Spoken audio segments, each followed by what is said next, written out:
بسم اللہ الرحمن الرحیم۔ السلام علیکم دوستو، دنیا بھر کی ون لائن خبروں میں آج آپ سنیں گے، لیکن اس سے پہلے اگر ہو سکے تو لائک، سبسکرائب اور بیل آئیکن کا بٹن ضرور دبا لیں۔ شکریہ۔ فرانس نے پاکستان اور ترکی کے رد عمل پر ڈٹائی کا مظاہرہ کیا ہے۔ خاکوں کی تشہیر پر وہاں کی حکومت نے پاکستان اور ترکی سے کہا ہے کہ وہ فرانس کے اندرونی معاملات میں مداخلت سے باز رہے۔ فرانس نے پاکستان اور ترکی کے رد عمل کو تنقید کا نشانہ بناتے ہوئے کہا ہے کہ ان دونوں ممالک کے پارلیمان میں فرانس کے خلاف قراردادوں کی منظوری فرانس کے اندرونی معاملات میں مداخلت کے برابر ہے۔ دوستو، یاد رہے کہ خاکوں سے متعلق فرانس میں حالیہ واقعات اور فرانسیسی صدر میکرون کے بیان پر کڑی تنقید کرتے ہوئے ترک صدر رجب طیب اردوان نے فرانسیسی صدر کو دماغی علاج کا مشورہ دیتے ہوئے مسلمانوں سے مطالبہ کیا تھا کہ وہ فرانسیسی مصنوعات کا بائیکاٹ کریں۔ پشاور میں مدرسے کے محترم مولانا رحیم اللہ حقانی نے کہا ہے کہ ہمیں معلوم نہیں کہ حملہ آور کیسے آئے اور انتظامیہ کی ذمہ داری تھی کہ وہ ہمیں سیکیورٹی مہیا کرتے۔ انہوں نے پریس کانفرنس کرتے ہوئے کہا کہ حدیث کی تعلیم جاری تھی جب یہ کارروائی کی گئی۔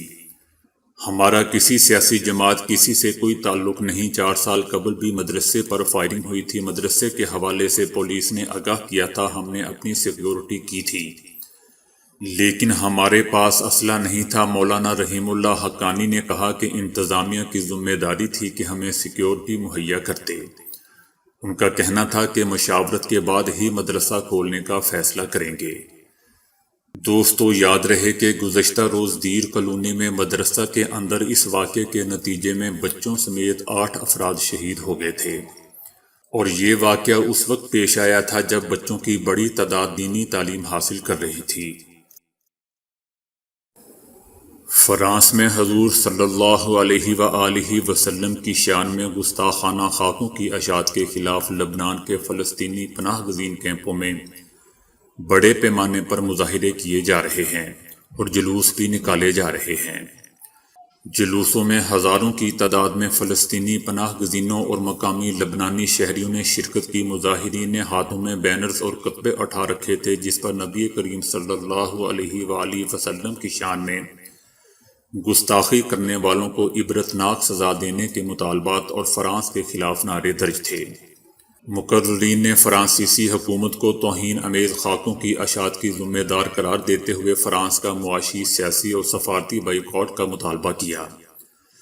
دوستو، یاد رہے کہ حالیہ دنوں میں فرانس کے خلاف مظاہرے ہو رہے ہیں۔ کئی ممالک میں فرانسیسی مصنوعات کا بائیکاٹ بھی کیا جا رہا ہے۔ نیتن یاہو نے وزراء کو اپنے دورہ متحدہ عرب امارات سے قبل ابوظہبی جانے سے روک دیا ہے۔ متعدد اسرائیلی وزراء نے متحدہ عرب امارات کی حکومت میں شامل اپنے ہم منصب وزراء سے رابطہ کر کے ان کے ساتھ بات چیت اور دوروں کے حوالے سے ان کے ساتھ تبادلہ خیال شروع کیا تھا، تاہم نیتن یاہو نے انہیں اپنے دورے سے قبل متحدہ عرب امارات جانے سے روک دیا ہے۔ اسرائیلی حکام نے کہا ہے کہ نیتن یاہو یہ چاہتے ہیں کہ متحدہ عرب امارات کے ساتھ تعلقات کے قیام کے بعد وہ پہلے شخص ہوں جو ابوظہبی کا دورہ کریں، تاہم اس دورے کے موقع پر ان کے ساتھ ان کی کابینہ کے ارکان بھی ہو سکتے ہیں۔ امریکہ میں کی گئی ایک نئی تحقیق میں یہ بات سامنے آئی ہے کہ چمگادڑیں جب بیمار ہوتی ہیں تو وہ سماجی دوری اختیار کر لیتی ہیں۔ تحقیق کے مطابق سائنسدانوں نے 31 چمگادڑوں پر تجربہ کیا۔ تحقیق میں شامل چمگادڑوں کو جنگل سے پکڑا گیا اور ان میں سے کچھ کو مدافعانہ نظام کو چیلنج کرنے والا انجیکشن دے کر ان کے مقام پر چھوڑ دیا گیا۔ چمگادڑوں کی آبزرویشن میں یہ بات سامنے آئی کہ بیمار چمگادڑوں نے ساتھی چمگادڑوں سے دوری اختیار کی۔ چمگادڑوں میں اڑنے کی بے تحاشا توانائی موجود ہوتی ہے۔ ان کے ڈی این اے میں کسی بھی بیماری سے لڑنے کے لیے زیادہ اینٹی باڈیز پائی جاتی ہیں، جو ان کے جسم میں سب سے زیادہ خطرہ پیدا کرنے والی علامت سوجن کو ہونے سے روکتی ہے۔ ماہرین کے مطابق اسی خصوصیات کی وجہ سے چمگادڑیں موذی وائرس ہونے کے باوجود زندہ بچ جاتی ہیں۔ اسپین اور برطانیہ کے طبی ماہرین نے انکشاف کیا ہے کہ کورونا کے 80% مریضوں میں وٹامن ڈی کی شدید کمی پائی گئی ہے۔ تحقیقی ٹیم کے سربراہ ڈاکٹر جوز ہیر کا کہنا تھا کہ وٹامن کے سپلیمنٹس کورونا مریضوں کے لیے مددگار ثابت ہو سکتے ہیں کیونکہ اس کے استعمال سے اعصاب، ہڈیاں اور مضبوط اور مدافعتی نظام متحرک ہو سکتا ہے۔ ڈاکٹر کا کہنا تھا کہ ہمارا مطالعہ بہت ہی زیادہ اہم ہے کیونکہ اس سے بہت زیادہ خطرے سے نپٹنے میں مدد مل سکے گی۔ ان کا کہنا تھا کہ وٹامن ڈی کی کمی کے بعد ہمارے جسم کا اعصابی نظام کمزور ہو جاتا ہے جس کی وجہ سے کورونا ہمیں متاثر کر سکتا ہے۔ فلسطینی وزیراعظم نے کہا ہے کہ سوڈان کی طرف سے اسرائیل کو تسلیم کرنے کا اقدام فلسطینی قوم کے لیے المناک ہے۔ برادر ملک سوڈان نے اسرائیل کو تسلیم کر کے فلسطینی قوم کے دشمنوں کا ساتھ دے کر فلسطینیوں کو مایوس کیا ہے۔ ان کا کہنا تھا کہ ہمارے عرب اور مسلمان برادر ملک جس گڑھے میں گزشتہ ایک صدی سے نہیں گرے وہ اب گر رہے ہیں۔ انہوں نے کہا کہ اسرائیل کی صف میں شامل ہونے والے ممالک عرب ممالک کی دیوار کو کمزور کر رہے ہیں۔ فلسطینی وزیر اعظم کا مزید کہنا تھا کہ فلسطینیوں کے مستقبل کا فیصلہ ہماری قوم کرے گی، دنیا کی کوئی دوسری طاقت یا ملک فلسطینیوں کے مستقبل کے مقدر کا فیصلہ نہیں کر سکتے۔ پاکستان نے کہا ہے کہ پاکستان اتنی کمزور ریاست نہیں ہے کہ اسرائیل کو تسلیم کر لے۔ بعض عرب ممالک نے خارجی اور داخلی مجبوریوں پر اسرائیل کو تسلیم کیا ہے۔ پاکستان نے پالیسی اور مفادات کو دیکھنا ہے، ہمیں جوہری عسکری طاقت کی پالیسی تبدیل کرنے پر مجبور نہیں کیا جا سکتا۔ پاکستان کا مزید کہنا ہے کہ عرب ممالک کے اقدام سے مقبوضہ وادی پر ان کی حمایت کمزور پڑ سکتی ہے۔ فلسطینی حق خود ارادیت کی حمایت کے اصولی موقف سے ہم انحراف نہیں کر سکتے۔ امریکہ اور بھارت کے درمیان دفاعی معلومات کے تبادلے کے اہم معاہدے پر دستخط ہو چکے ہیں۔ ایگریمنٹ کے تحت بھارت کو امریکی سیٹلائٹ کی معلومات تک رسائی دی جائے گی۔ بھارت حملے کے لیے امریکی سیٹلائٹ ڈیٹا سے علاقے کی صحیح جغرافیائی لوکیشن معلوم کر سکے گا۔ بھارت بحر ہند میں چینی جہازوں کی نقل و حرکت پر بھی نظر رکھ سکے گا۔ امریکی وزیر خارجہ مائک پومپیو اور وزیر دفاع بھارت کے دورے پر ہیں، جہاں انہوں نے مودی سمیت اعلیٰ بھارتی حکام سے بھی ملاقاتیں کی ہیں۔ امریکہ بھارت سیٹلائٹ معلومات اور تعاون سے متعلق معاہدے پر پاکستان بھی امریکہ بھارت معاہدے کا جائزہ لے رہا ہے۔ بھارت کو جدید ٹیکنالوجی دینے سے خطے میں خطرات بڑھ جائیں گے۔ پاکستان نے رد عمل میں کہا ہے کہ بھارتی ہتھیاروں کا نیا نظام امن و استحکام کے لیے خطرہ ہے۔ امریکی وزیر دفاع نے کہا ہے کہ چائنا کی خطے کو عدم و استحکام کا شکار کرنے اور جارحیت کی کوششوں کے خلاف بھارت کے ساتھ کندھے سے کندھا ملا کر کھڑے ہیں۔ ان کا کہنا تھا کہ امریکہ بھارت کی خود مختاری کا دفاع کرے گا۔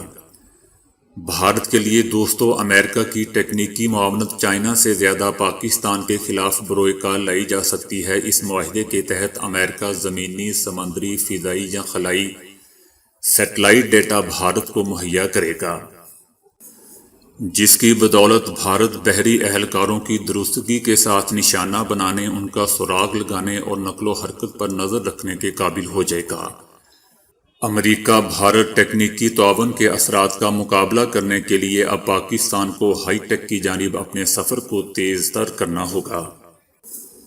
دوستو، میرے خیال میں امریکہ کے ساتھ دوستی کر کے جو کچھ پاکستان نے پا لیا تھا، اب وہی کچھ بھارت پائے گا۔ دبئی حکام کی جانب سے دبئی کا سفر کرنے والے مسافروں کے لیے نئی ٹریول ایڈوائزری جاری کر دی گئی ہے، جس کے مطابق وہ لیبارٹریاں جو دبئی حکام کے ساتھ رجسٹرڈ ہوں گی، صرف ان سے کرائے گئے کورونا ٹیسٹ ہی دبئی ایئرپورٹ پر قابل قبول ہوں گے۔ برائے امراض قلب کے ڈاکٹروں نے 10 ماہ کی ایک بچی کا سینہ چاک کیا اور اس کا دل سینے سے باہر نکال کر دوبارہ اسے اپنی جگہ پر کامیابی کے ساتھ جوڑ دیا۔ دل کا آپریشن کا مرحلہ 8 گھنٹے پر محیط تھا، جو انتہائی تکلیف دہ تھا، جس میں دکھ، امید اور صدمے کی ملی جلی کیفیات شامل تھیں۔ سعودی عرب میں یہ اپنی نوعیت کا منفرد سرجری کیس تھا۔ ترکی نے مقبوضہ وادی سے متعلق پاکستان کے موقف کی ایک مرتبہ پھر حمایت کی ہے۔ ترکی نے کہا ہے کہ مقبوضہ وادی ایک بڑی جیل کی حیثیت اختیار کر چکا ہے۔ ترکی نے کہا ہے کہ مغربی دنیا اقوام متحدہ اور عالمی برادری کو مقبوضہ وادی کو ان کا حق خود ارادیت دلانے کے لیے اپنا کردار ادا کرنا چاہیے۔ مقبوضہ وادی کے لوگ اپنے حق خود ارادیت کے لیے قربانیاں دے رہے ہیں۔ عالمی برادری کو مقبوضہ وادی کے اس حق کو دلانے کے لیے اپنا کردار ادا کرنا چاہیے۔ کراچی سمیت ملک کے 11 بڑے شہروں میں کرونا وبا کا پھیلاؤ تیز ہو گیا ہے۔ ملک بھر میں NCOC کی جانب سے کرونا SOPs پر عمل درآمد یقینی بنانے کی ہدایات جاری کر دی گئی ہیں۔ شہریوں کے لیے گھروں سے نکلتے وقت فیس ماسک کا استعمال لازم ہوگا۔ عوامی مقامات، اجتماعات، سرکاری اور نجی شعبہ کے دفاتر میں بھی فیس ماسک لازمی قرار دیا گیا ہے۔ دوستو، کرونا وبا کا 80% تیز بہاؤ ملک کے 11 بڑے شہروں میں ہیں، جن میں کراچی، کوئٹہ، لاہور، راولپنڈی، ملتان، پشاور، اسلام آباد، حیدرآباد، میرپور، گلگت اور مظفرآباد شامل ہیں۔ اس وقت ملک بھر میں 4374 سمارٹ لاک ڈاؤن چل رہے ہیں۔ ملک بھر میں 30,610 افراد سمارٹ لاک ڈاؤن میں ہیں۔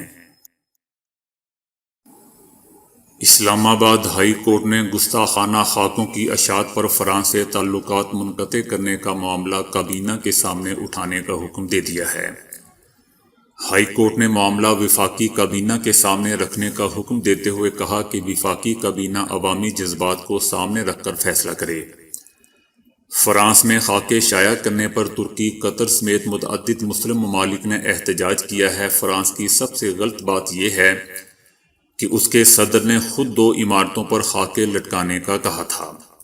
جسٹس محسن اختر کیانی نے ریمارکس دیے کہ پاکستان کی حکومت نے مذمت تو کی ہے، فرانسیسی سفیر کو دفتر خارجہ بھی بلایا گیا ہے، نیشنل اسمبلی سے قرارداد بھی پاس ہوئی ہے، پارلیمنٹ سے قرارداد کا آنا بھی لوگوں کی ترجمانی ہے۔ آل پاکستان ٹرانسپورٹ ایسوسی ایشن نے کہا ہے کہ ہم فرانس میں گستاخانہ خاکوں کی اشاعت اور صدر کی تقریر کے خلاف فرانسیسی مصنوعات کی ترسیل کے لیے ٹرانسپورٹ مہیا نہیں کریں گے۔ عوام پیارے نبی صلی اللہ علیہ وآلہ وسلم کی شان میں گستاخی کرنے والے ملک کا مکمل طور پر بائیکاٹ کریں اور فرانسیسی مصنوعات کی خریداری روک دی جائے۔ ایسوسی ایشن نے یہ بھی کہا کہ حکومت پاکستان فرانسیسی سفیر سے احتجاج کو سب کچھ نہ سمجھے، بلکہ فرانس سے مکمل سفارتی تعلقات ختم کر کے سفارت خانہ بند کیا جائے۔ حکومت پاکستان اس معاملے کو اقوام متحدہ میں لے کر جائے اور فرانس کو اعلانیہ معافی مانگنے پر مجبور کیا جائے۔ ایسوسی ایشن نے یہ بھی کہا کہ ہمارا مال و جان اور کاروبار سب پیارے نبی صلی اللہ علیہ وآلہ وسلم کی حرمت اور ناموس پر قربان ہے۔ تو دوستو، آج کے لیے اتنا ہی۔ ویڈیو کو لائک اور شیئر کرنے کا بہت بہت شکریہ۔